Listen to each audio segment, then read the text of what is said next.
Bona vesprada a tots i totes. Des del grup municipal de Compromís no donarem suport a la moció.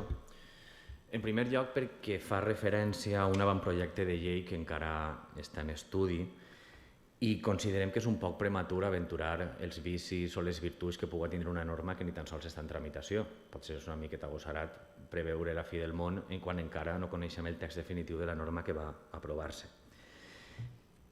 També votarem en contra perquè la pròpia moció resulta contradictòria en els seus termes, és a dir, començar fent referència als problemes que n'hi ha d'accés a la vivenda, que són problemes objectius que n'hi ha, i alhora critica les possibles solucions que se puguen donar, com avui mateix hem conegut que la Generalitat, a través del tanteig, s'ha fet en 6 vivendes en el barri del Cabanyal que anaven a passar a un fons buitre aplicant el tanteig.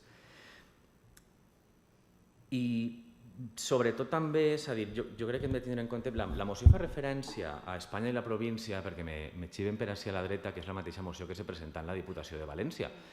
Portant-la al terme de Catarroja, que no haguera costat tant, sabríem que l'INE certifica que n'hi ha 2.160 vivendes buides a Catarroja. I és el drama i no aplicar el l'IBI a les vivendes buides.